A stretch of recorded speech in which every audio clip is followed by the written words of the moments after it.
Greetings. This is I Am Vermont Too, and my name is Sha'an Moliere.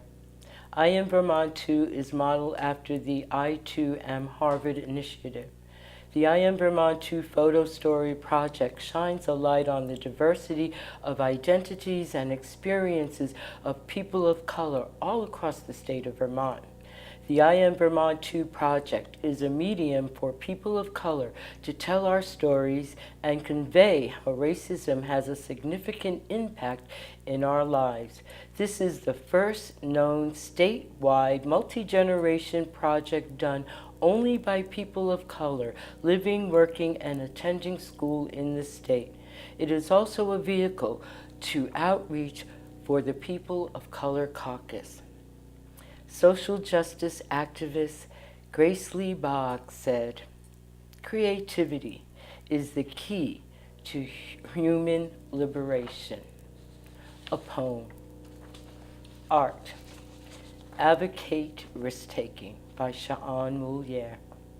If I must be an activist artist, then faith is my muse, trust my medium, agape my message, creating my rapture.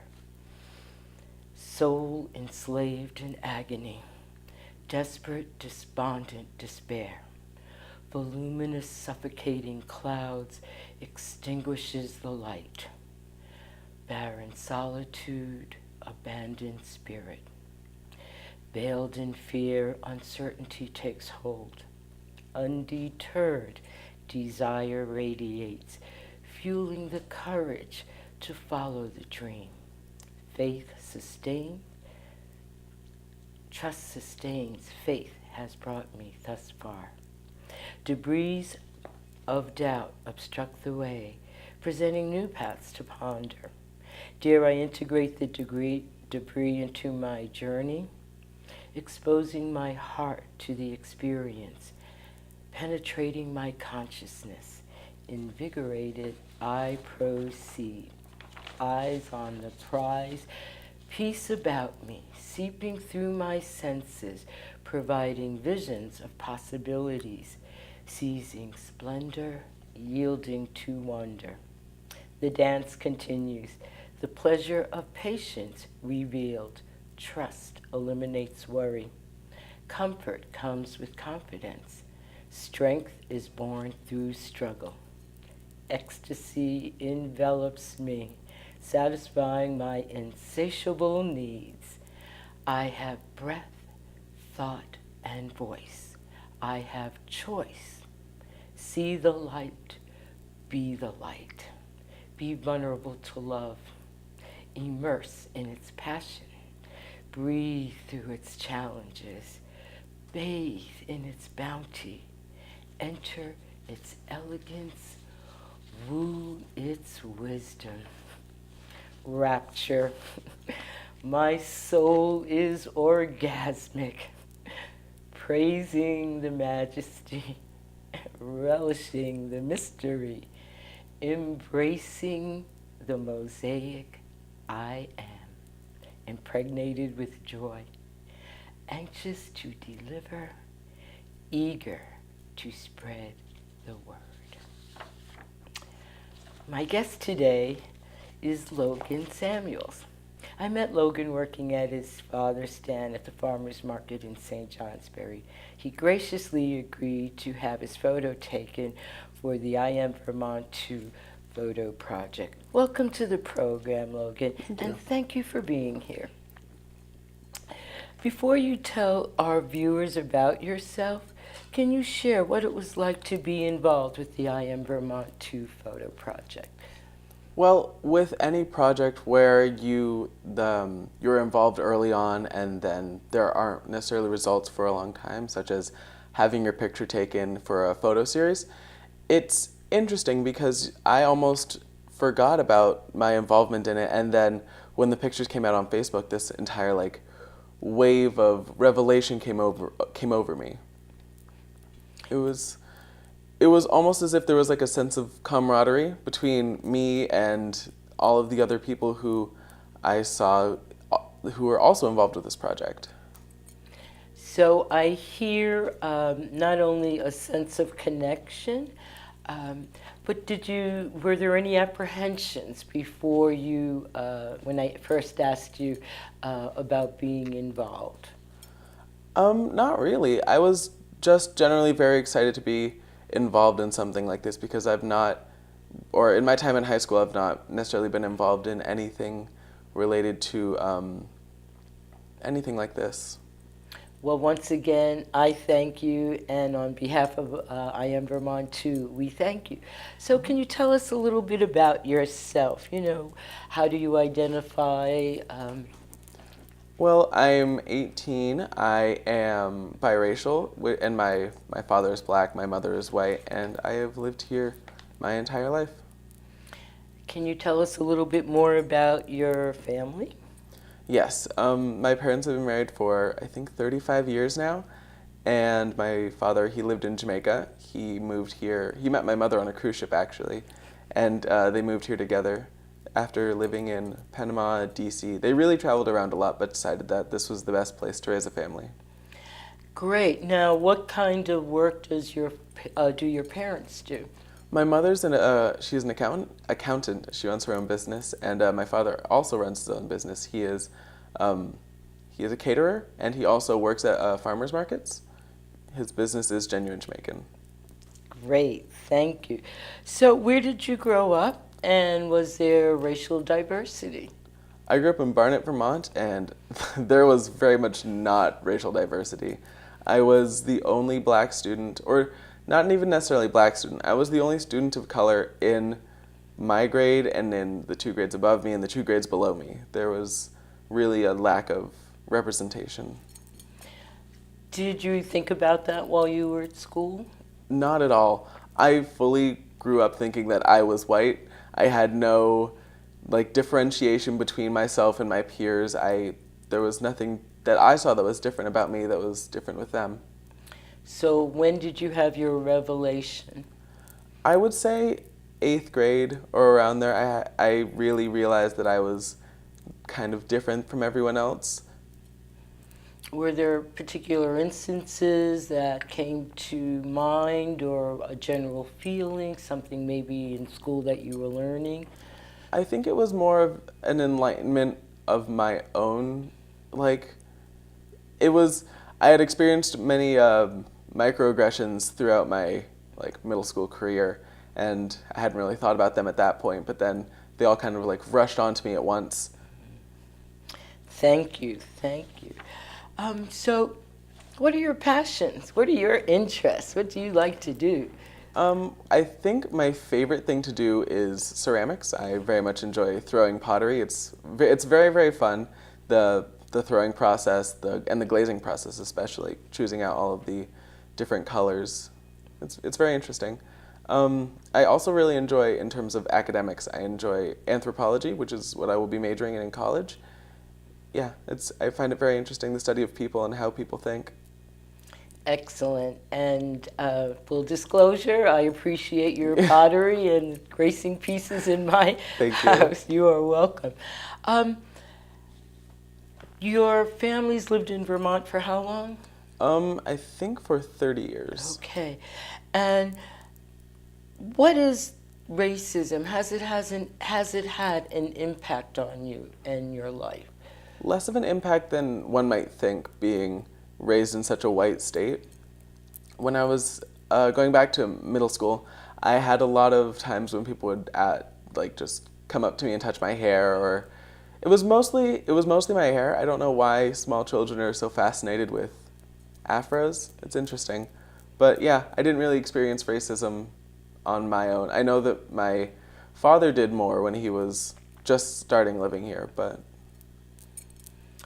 Yes, and I as a parent, know sometimes it's challenging to protect your children on one hand, and be able to be supportive and informative for them on the other hand when they come up upon these situations. So you had earlier mentioned, we talked about microaggressions. yes. And for those folks who may not understand what microaggressions, do you have a definition that you would like to share? I mean, my definition of microaggressions is essentially any time someone does something or says something that doesn't take into account how that might make you feel because it is like a racially charged comment. I don't know if that makes sense. That makes a lot of sense. Thank you very much. So, in kind of getting a little bit more specific, you wouldn't mind, can you describe a situation? You already talked about your hair, if that's one you want to stick with, or if there's something else you would like to share.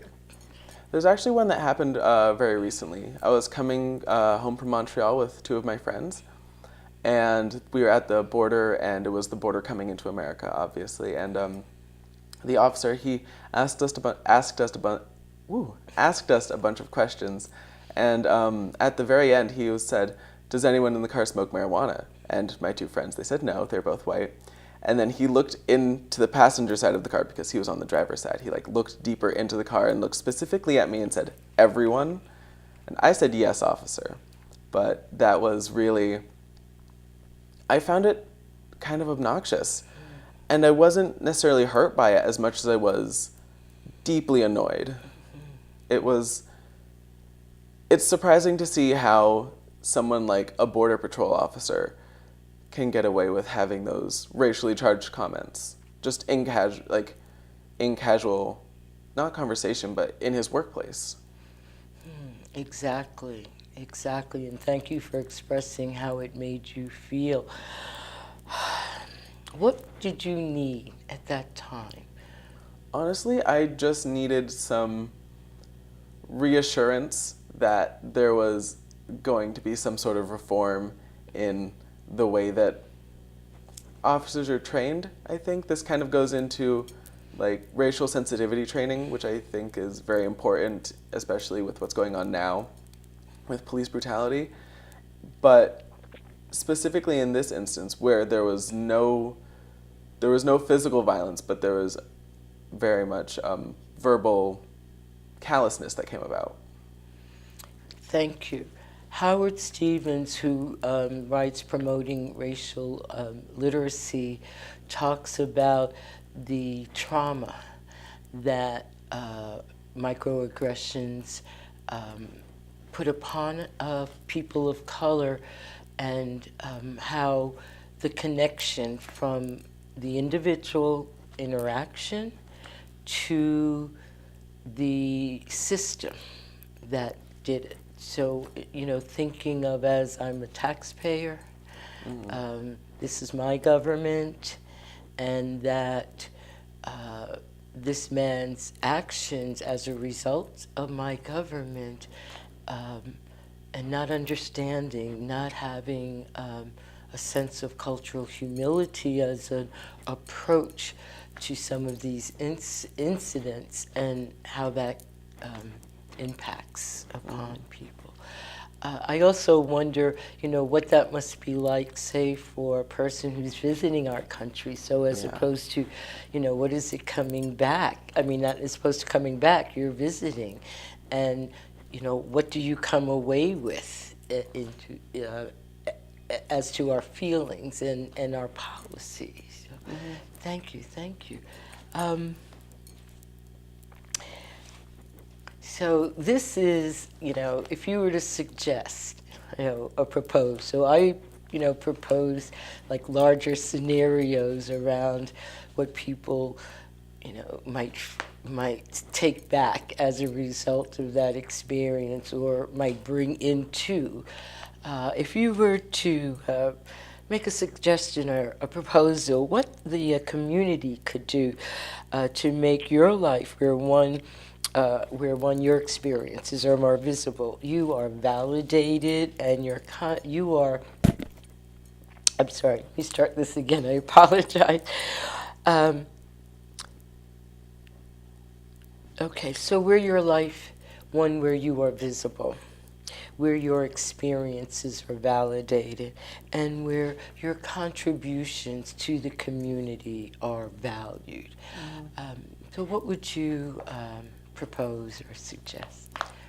I'm not sure that I would necessarily be able to propose anything that would work on a greater scale, and as well as being able to allow the energy that would be put into my proposal to be put into all of the other issues that that run rampant through our society living here, such as like homophobia and racism and things of that nature, where there is a deep prejudice that runs throughout many people that could be fully subconscious and they aren't necessarily aware of, but it affects how they deal with people on a day-to-day level.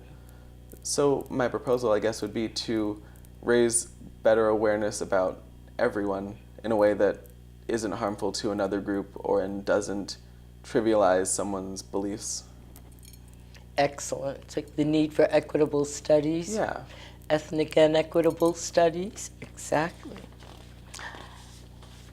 So were there any barriers that you think that were put up?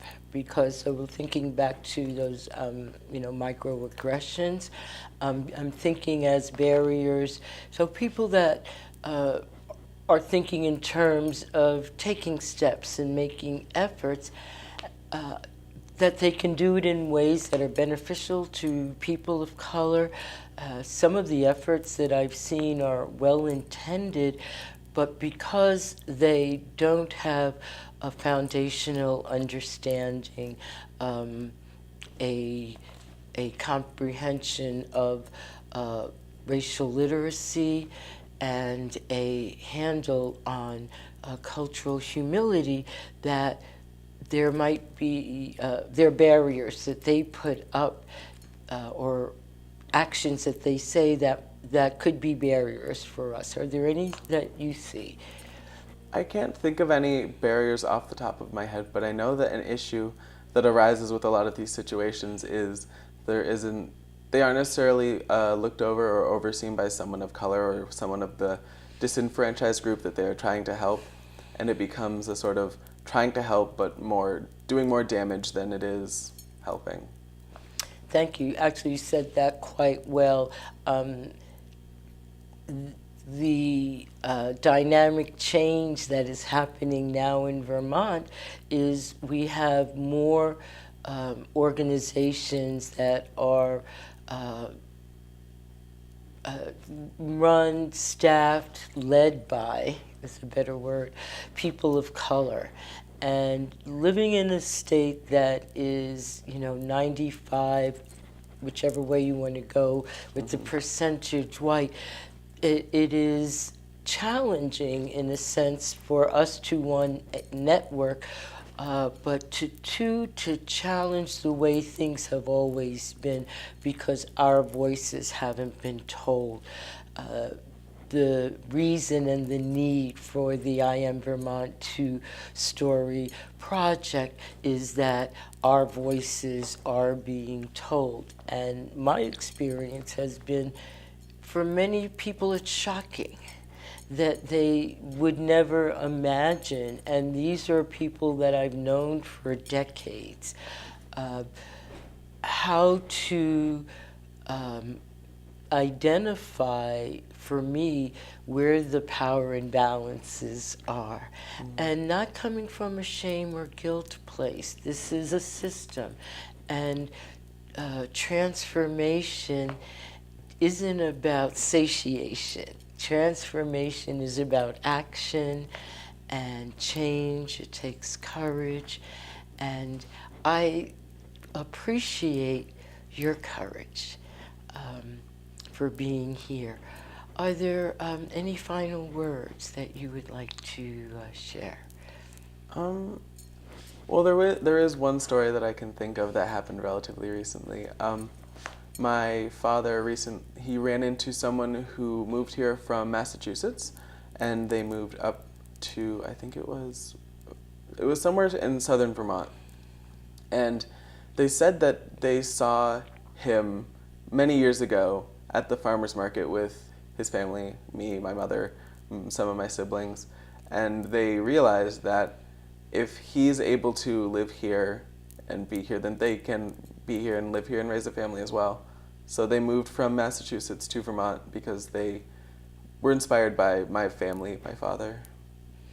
Excellent, and that's an excellent story. As Vermont is in a need to have young people stay or move in, families move in, we haven't been doing a lot of outreach for people of color, and it's wonderful that we can be role models for staying here. Some of the challenges for some people that they've left because they have not experienced the support that's needed on all levels to be in community, and appreciate that we can do our own outreach, that we can support each other. We need support in doing that, support and access. So that's a wonderful story. Thank you very much. Thank you. I'd like to thank you once again, Logan, for being my guest and for sharing your experiences. I wish you success and all the best in the next chapter of your life. And thank you, viewers, for watching.